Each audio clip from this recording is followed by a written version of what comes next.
Provérbios, capítulo 6, nós vamos a partir do versículo 12. Mas antes de lermos o versículo, eu quero fazer uma pergunta para vocês. Nós vamos falar hoje sobre o encrenqueiro, né? Mas a pergunta é, qual a maneira mais fácil para se identificar um homem mau, alguém que é encrenqueiro, um homem mau? Como é que você olha e você fala assim, aquilo dali é uma pessoa, um encrenqueiro? Vou arriscar, pastor. Vai lá, Carlinhos, risca aí. Espero que a igreja esteja preparada para ouvir. Pelas ações. Pelas ações, ótimo, ótimo. Puxar a ficha... Pelo falar. Pelo falar, muito bem. Eu achei que vocês iam falar de tatuagem. Se o cara tem tatuagem, já não é muito confiável. Ou então, vamos puxar a ficha policial do caboclo, né? Acho que o jargão policial, Dário me ajude aí, que foi da Civil, capivara, puxa a capivara dele. Mas não, o Josias e o Carlinho foram em cima, assim, preciso. Para a gente identificar o caráter de uma pessoa, a gente precisa olhar para suas palavras e para suas ações. Tá? E a Bíblia diz o que para a gente com relação a essas pessoas, a esse tipo de gente? Qual é a orientação bíblica para a gente?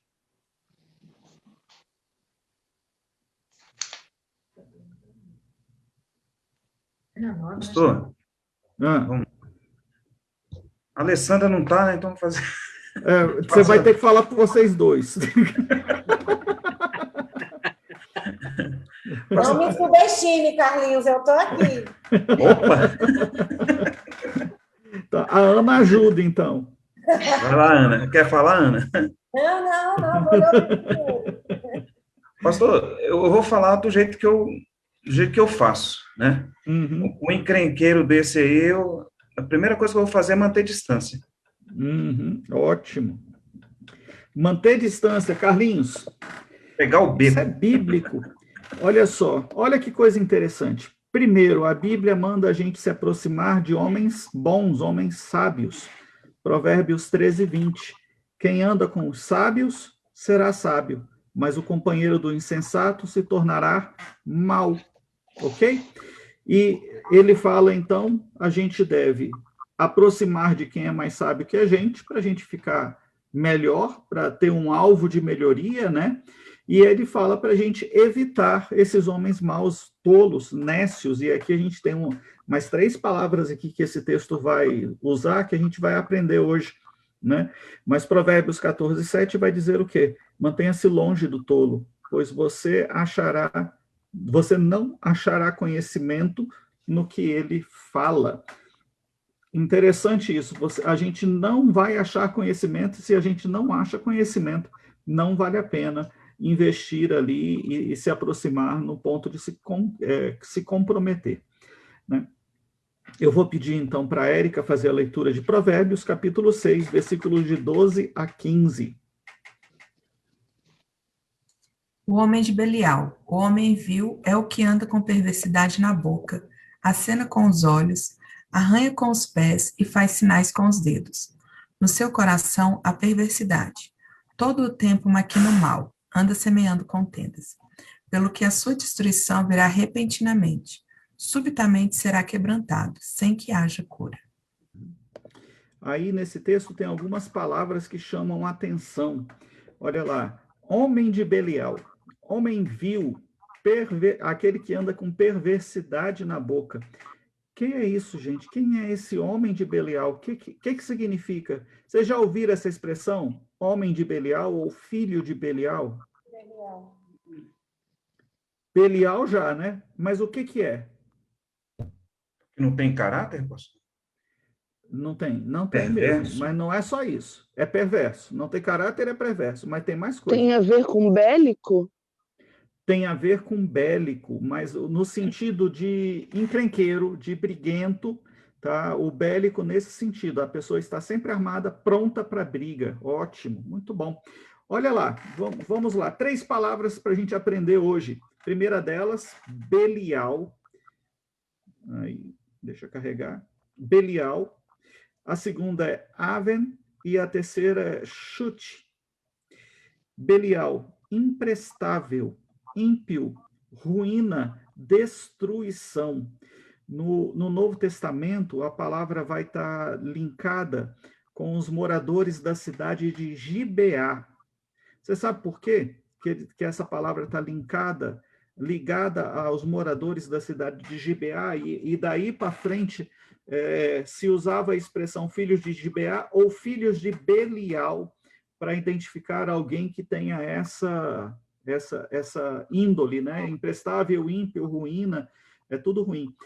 Juízes capítulo 19, versículo 22, vai contar de Jerusalém para sua terra, e no caminho ele, em vez de passar por Samaria, ele resolve passar por Gibeá, que é uma cidade judia, né, dali do povo dele, e ele vai dormir naquele local.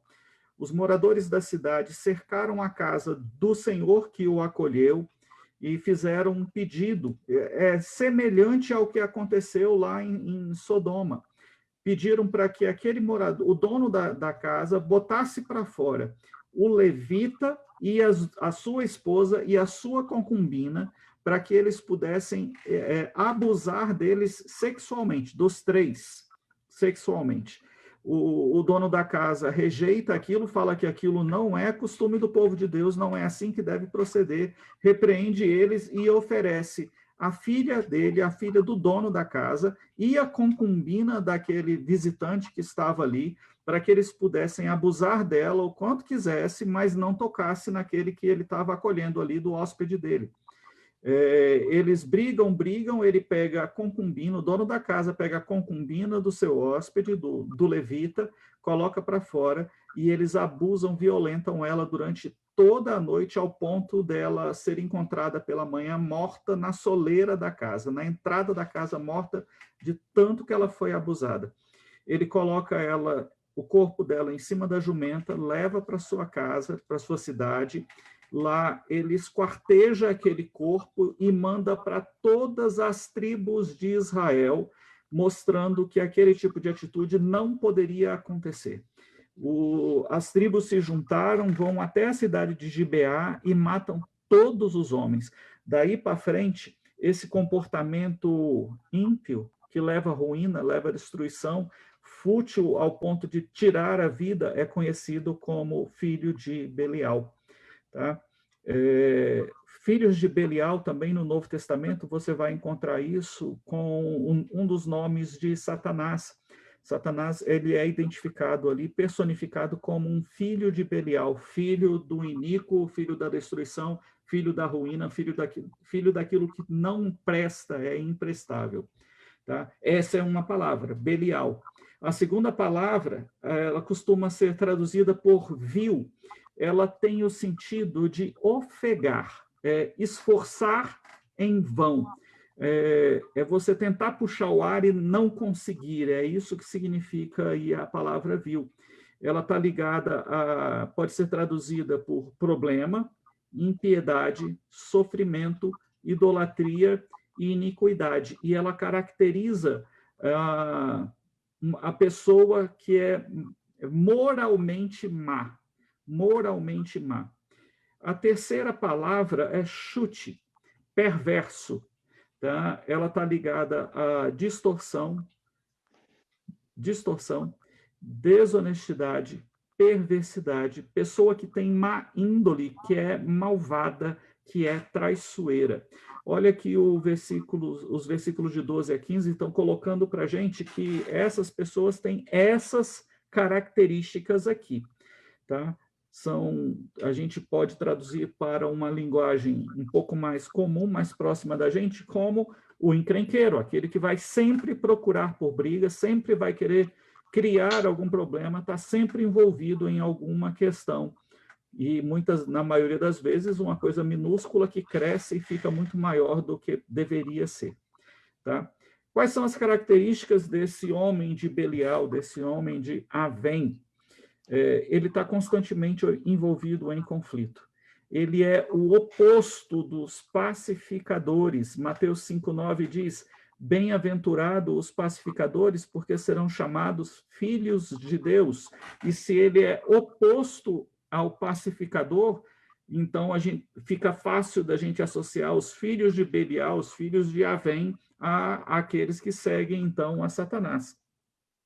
E Provérbios 15:1 vai dizer: a resposta branda devia o furor, mas a palavra dura suscita a ira, né? E esse homem, a primeira característica, uma das características mais marcantes dele, é que ele está constantemente provocando a ira daqueles que estão ao redor.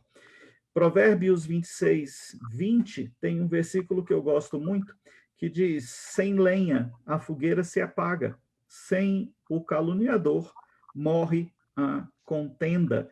Por isso que a orientação bíblica é: se afaste desse tipo de pessoa, né? Ele é alguém que sente a necessidade de maldizer, de protestar, de reclamar, de causar briga, divisão, dissensão, ao invés de relevar o erro, de perdoar, ele vai sempre jogar mais lenha na fogueira. É aquela pessoa que vê a coisa pegando fogo e joga gasolina, tá? Provérbios 19:11 vai dizer: a discrição do homem o torna longânimo, e a sua glória é perdoar as injúrias. E a gente vai ver de forma muito clara na vida desse homem de Belial, filho de Belial, que uma coisa que ele não quer é ver as brigas cessando. Ele está sempre alimentando. Ok? Se você tiver alguma dúvida, levanta a mão, fala que a gente dá uma pausa, tá? Eu estou falando agora de características dessa pessoa. Tá? A sua fala não é honesta. Ele não é uma pessoa que fala de forma honesta. Ele omite, ele apresenta meias verdades, ele faz insinuações maldosas e ele mente com a finalidade clara de ferir e de assassinar as reputações. Carlinho, lê para a gente aí Provérbios 2:12 e eu vou pedir para Sheila ler o versículo de baixo, o 4:24.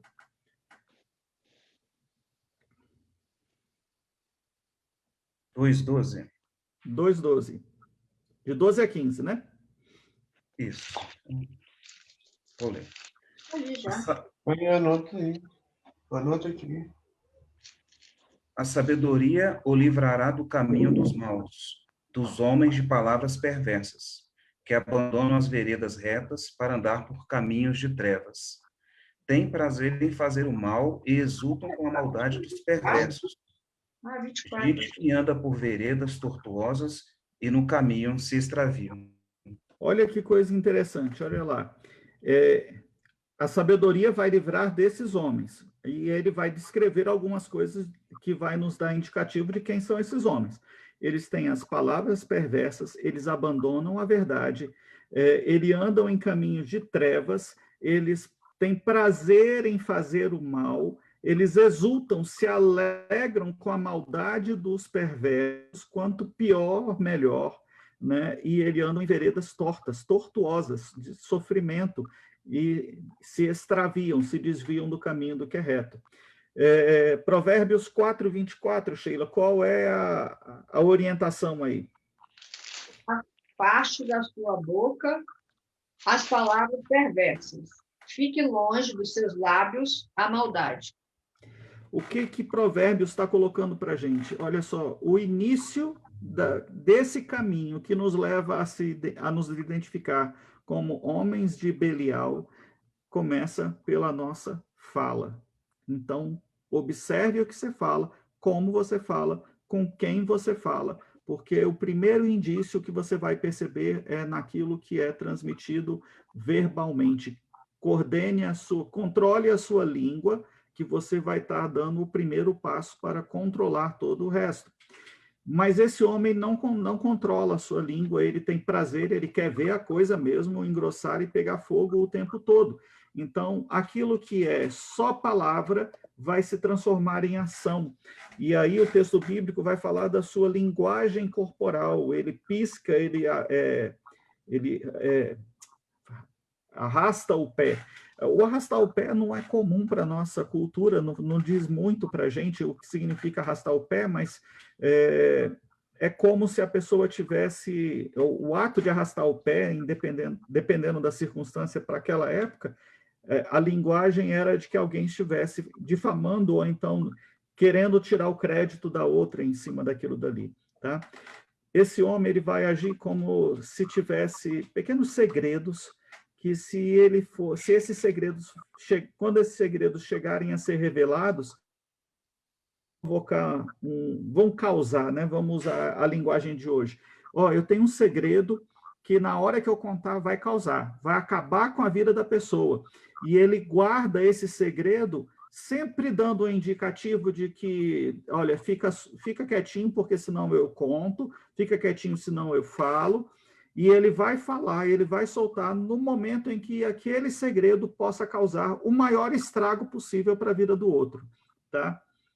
O texto fala que ele pisca o olho como quem sabe alguma coisa. É como se ele estivesse dizendo, espera um momento que eu vou te contar quem é esse homem que você está achando que é um cara bom. Né? E deixa no ar. Ele vai desconstruindo a reputação da outra pessoa para jogar uma bomba na hora que ele achar que o estrago venha a ser melhor para ele. Se a gente for olhar, talvez hoje em dia as fake news possa ser um bom caminho aí de ferramenta de utilização desse homem de Belial nos dias de hoje. Né? Então, a gente tem que ter muito cuidado com isso, porque quando a gente está contribuindo com a disseminação da mentira, a gente está se igualando a esse tipo de pessoa. Esse homem dá sinais externos da sua corrupção interior. A perversidade que está no seu coração dele começa a transbordar, começa a se exteriorizar através do seu comportamento. Ele está constantemente maquinando o mal e ele vive semeando contendas. Tá?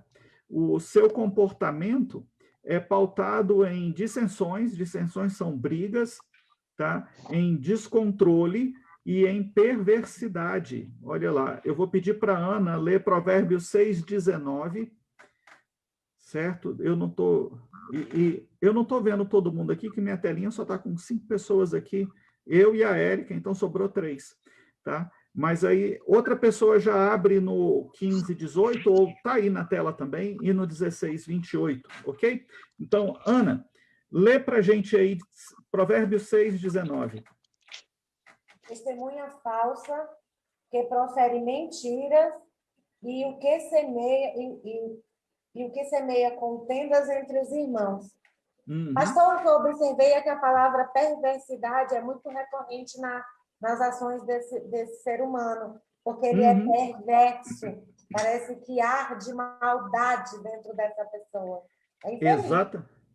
Lembra lá no segundo estudo que a gente fez, e tinha os graus, que ele começava com inexperiência, ingenuidade, e ia aprofundando. Aqui agora o autor de Provérbios já não está tratando do ingênuo, ele não está tratando do inexperiente, ele está tratando daquele que age sabendo o que está fazendo. Ele está agora expondo a maldade no coração do perverso, do Belial, do Avém, né, daqueles que estão agindo de forma a causar confusão. E é isso que ele está falando aqui, Provérbios 6:19, o contexto do versículo aí Deus abomina, 6 coisas Deus abomina, a última ele detesta. E a última é a testemunha falsa que espalha mentiras e aquele que provoca discórdia entre os irmãos. Porque né? destrói vidas. Destrói famílias, não só as vidas, destrói famílias, tá?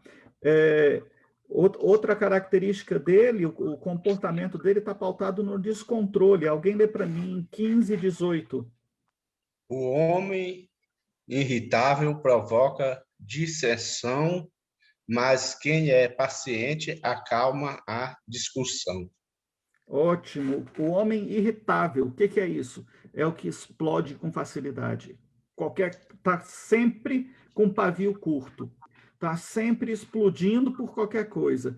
E muitas vezes esse homem que age assim, e quando eu digo homem, homem e mulher, né? Quem age dessa forma, geralmente fala assim, eu sou assim, tem que me aceitar. Eu sou assim, eu explodo mesmo, eu falo mesmo, e ainda se orgulha de agir dessa forma. Não se reconhece como tolo, mas ele se orgulha de ser e agir assim, né? No seu coração está cheio de perversidade. Olha lá, 16:28, lê para a gente. O homem perverso provoca dissensão, e o que espalha boatos afasta bons amigos. Uhum. O homem perverso sempre vai estar procurando as encrencas, as brigas, e vai acabar com amizades, muitas vezes de longas datas, porque ele disseminou alguma coisa ruim ali e causou a separação. Por isso que o primeiro, lá no verso de 6:19, Deus está falando que odeia esse tipo de comportamento, porque ele separa aqueles que andam próximos, destrói as famílias, né? Eles muitas vezes vão se apresentar como sinceros, tá? E a frase mais comum da boca de muitos desses daí é: Deus é o único que pode me julgar. Nem sempre ele está falando isso no sentido de que eu confio e eu me entrego no julgamento de Deus. Ele está falando, não venha você me apontar o dedo, porque só Deus que vai me julgar. É quase que com uma expressão de orgulho, né? A sensação de impunidade. Só Deus que pode me julgar e ele não vai fazer nada, tá? É mais ou menos nessa linha aí. Eles vão se apresentar como sinceros, mas a sua luta nunca é pela verdade, é sempre por estar semeando o conflito. Não me julgue, eu vou continuar fazendo, porque é assim que eu sou. Tá? Eles dizem, você não me conhece, você não conhece meu coração, então você não pode julgar. Né? E os mais crentes aí desse grupo vão falar ainda assim, olha só, a Bíblia diz que você não pode julgar. Né? Usa o versículo fora do seu contexto. Certamente a gente não tem como conhecer o coração da pessoa, a gente não tem clareza nem discernimento para saber o que passa no coração e na mente das outras pessoas. Mas a Bíblia diz que a gente pode conhecer uma árvore pelo fruto que aquela árvore dá. Então, quando você está pegando uma manga e fala, essa fruta é uma manga, ela vem da mangueira, você não está julgando, você está identificando o fruto. Se você pegar uma azeitona e falar, a azeitona é fruto de uma árvore que chama oliveira, você não está julgando a árvore, você está identificando o fruto. Se você pegar uma pitanga e falar, essa pitanga vem de uma árvore que chama pitangueira, um arbusto que chama pitangueira, não é julgamento. Tá? Você está identificando uma atitude ruim. Lucas 6,45 vai dizer, o homem bom tira boas coisas do bom tesouro que está em seu coração. Então, quando Jesus fala isso aqui, ele já identifica, ele não julga, ele identifica que o homem bom, ele já está qualificando aquela pessoa pelos atos dela. O homem bom tira boas coisas do tesouro que está em seu coração. E o homem mau tira coisas más do mal que está em seu coração, porque a sua boca fala do que está cheio o seu coração. Carlinhos e Josias falaram lá no começo que a primeira coisa para identificar esse tipo de pessoa é o falar e o agir. Né? O que Jesus está falando aqui através de Lucas é isso. Se você identifica que a fala é boa, é porque o coração está cheio de coisas boas. Se a fala é má, é porque o coração está cheio de maldade. Né? Provérbios 22:11 vai dizer, o que ama a pureza do coração é grácil no falar e terá por amigo o rei. Né? Aquele que fala coisas boas, Deus vai abençoá-lo ao ponto dele estar próximo dos governantes. Diga, Ana. É que eu acho que, às vezes, as pessoas confundem que a pessoa que fala mansinho, que não é o meu caso, né? A que fala mansinho é todo bonzinho, não é perverso, não faz maldade. Mas, desculpa, Deus me perdoe, são os piores. Porque são tão mansinhos que vão entrando e vão minando. Eu estou dizendo isso, gente, porque eu convivo com uma pessoa assim e eu não tenho alternativa.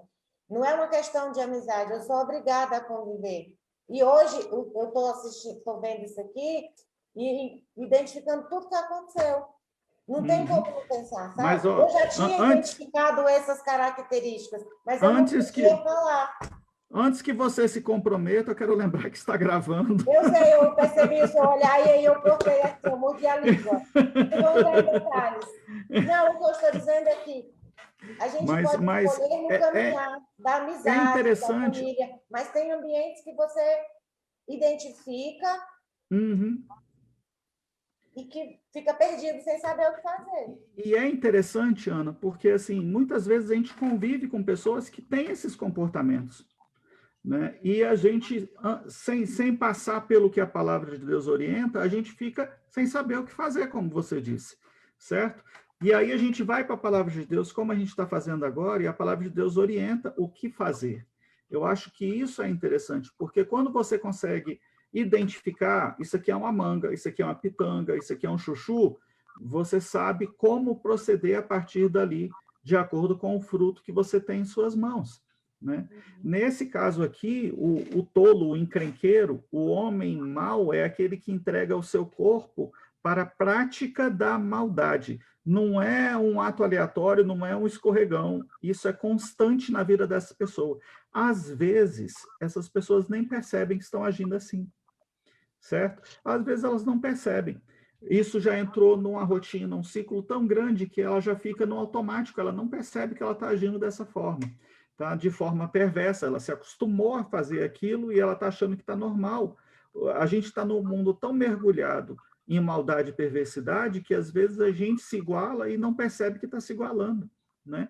E a gente olha para Provérbios e Provérbios alerta para a gente, fala, não se iguale, fuja desse comportamento, fuja desse relacionamento, né? Esse homem, olha o que diz, a boca, os olhos, os pés, as mãos, o coração, tudo é colocado a serviço da perversidade. A boca fala do mal, profere mentiras, semeia contendas.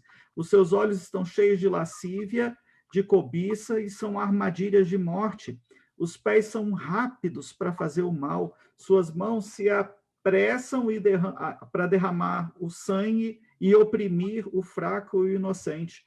Seu coração é um laboratório que processa toda sorte de crueldade. Não há pausa no coração dessa pessoa, não tem trégua. O tempo todo e todo o tempo, o projeto e a ideia dela é maquinar o mal para tentar destruir e afastar as pessoas que estão ao seu redor. O coração desse homem é corrupto, é violento, por isso tudo que brota dele vem manchado pela corrupção e cheio de violência e ferindo aqueles que estão ao redor. Por onde passa esse homem de Belial semeia contendas, destrói relacionamentos, joga uma pessoa contra a outra, cria inimizade, abre feridas no coração, levanta muros para separar uns dos outros, e em vez de construir pontes ou destruir os muros, ele está sempre na tentativa de fechar, levantar barreiras. Tá? Esse homem... É interessante que esse homem não é mau porque ele fez alguma coisa errada, porque ele fez alguma coisa reprovável. Ele é mau porque ele pratica o mal e tem prazer em praticar o mal. A maldade que ele pratica não é algo separado, ocasional, faz parte do seu caráter. O seu caráter está permeado dessa forma. Não é um escorregão, não é um vacilo, é ao contrário. Ele faz tudo o que deseja o seu coração e faz de forma intencional. A maldade é consequência do pecado que está impregnado no seu coração por conta da queda, mas ele alimenta e ele tem prazer nisso. Por isso é que a gente tem que ter muito cuidado para que a gente não se torne vítima desses malfeitores e para que a gente não seja contaminado por essa pessoa ao ponto de começar a achar normal e começar a agir como ela também, pagar com a mesma moeda. Né? A Bíblia não vai dar essa orientação para a gente. Por quê? Porque para pessoas que agem dessa forma, a palavra de Deus é que a repreensão, a destruição virá de forma repentina. Né? À medida que o tempo vai passando, vai ficando mais claro para todo mundo que está ao redor quem é aquela pessoa, quais as razões, por que ela age dessa forma, por que ela cria tanta confusão, e isso vai expondo aquela pessoa sozinha. Ela vai se expor sozinha. Tá? Eles podem vão acabar sendo aos poucos, conforme as pessoas vão olhando, eles vão desacreditando naquela pessoa, isso vai minando a influência e a maldade daquela pessoa. É interessante que, assim, conforme as pessoas vão descobrindo e vão impedindo que aquilo que ela semeia cresça, ela não diminui a intensidade do que ela semeia. Ao contrário, ela vai sempre tentar maquinar uma forma mais forte, mais grave de conseguir aquilo que ela deseja. Tá? Mas, no final, Provérbios 6, 16 e 19, a punição, a mão de Deus vai cair sobre eles. Olha lá, versículo 16, há 6 coisas que o Senhor odeia, e a 7ª é o que ele detesta. Nós lemos esse texto lá no começo. E o 19, e vai dizer o que é a 7ª, né? É a testemunha falsa que espalha mentiras e aquela que provoca discórdia entre os irmãos, tá? Como é que resolve isso, irmãos? Como é que a gente consegue resolver essa questão? Olha, é só pela graça de Deus, pela graça que há em Cristo Jesus, que essa pessoa pode ser liberta de estar escravizada, subjulgada pelo mal que está permeado em seu coração. Tá? Romanos capítulo 6, 19 diz assim: falo como homem, por causa da fraqueza da vossa carne, assim como oferecestes os vossos membros para a escravidão da impureza e da maldade para a maldade, assim ofereceis agora os vossos membros para servirem à justiça para a santificação. O que Paulo está escrevendo aqui aos Romanos era que os homens que receberiam essa carta, homens e mulheres que receberiam essa carta, estavam aqui oferecendo os membros, o seu corpo, à escravidão da impureza e da maldade. E para fazer a maldade, eles estavam agindo como homens e mulheres de Belial, filhos de Belial. Mas ele fala, agora ofereçam-se para a justiça e santificação. Então, a solução é Jesus, né? Para dominar esses impulsos, é preciso viver sob a direção do Espírito Santo. E Gálatas capítulo 5, 16 e 17 vai dizer isso de forma muito clara.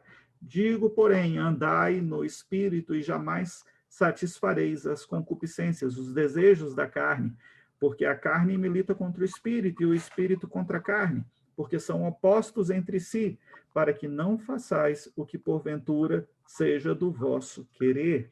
Ou seja, dê lugar ao Espírito Santo na sua vida, para que você não se ache preso numa armadilha de estar semeando o mal, plantando o mal, provocando intriga, querendo o mal dos outros, às vezes de forma consciente, às vezes de forma inconsciente, se deixando conduzir pela mão do inimigo, né?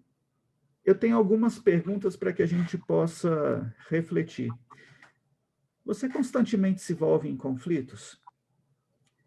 Ah, pastor, não é porque eu quero, não, parece que me atrai. Olha, não tem essa de atrai. O se atrai é porque o seu comportamento está atraindo, né? E se é assim, está na hora de rever o seu comportamento. Tá? É certo dizer que mesmo para as pessoas... é certo dizer a verdade mesmo para as pessoas que não acreditam. Então, para que essas pessoas consigam enxergar que o comportamento delas não está em conformidade com o que Deus deseja, só a verdade pode libertá-las, tá? Mas tem uma coisa, isso tem que ser dito em amor. Palavras duras, mas precisam ser ditas em amor, porque senão, se for só dura por dura, aquela pessoa já está acostumada com isso. Ela tem que ser dita a verdade, mas ser feita isso com amor. Nós precisamos, por fim, ser sinceros defensores da verdade, com cuidado para a gente não se tornar o encrenqueiro, o que causa problema, o que causa divisão. Porque senão a gente vai virar exatamente igual àqueles que nós acabamos de descrever, achando que a gente está agindo certo. Vamos orar?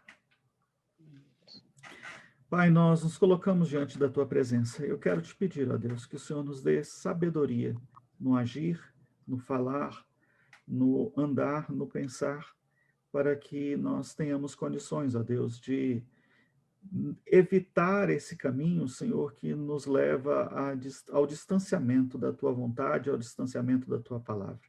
Fala, Senhor, através de nós, usa a cada um de nós, Senhor, nos enche com o teu Espírito Santo, mas nos ajuda, Senhor, a ter discernimento para identificar e saber lidar com cada uma dessas pessoas, ó Deus, que muitas vezes cruzam o nosso caminho, não para nos abençoar, mas para causar divisões, para causar brigas, para causar dissensões. Abre os nossos olhos, Senhor, para não nos acomodarmos com o mundo ao ponto de achar que isso é normal, mas nos dá palavras de sabedoria e de amor para mudar aqueles que estão ao nosso redor, para que eles possam agir conforme o teu querer e segundo a tua vontade. A começar em nós. Quebra a nossa vida, Senhor, e nos faz de novo, como Jeremias vai dizer, como um vaso nas mãos do oleiro. Em nome de Jesus, nós te rogamos. Amém.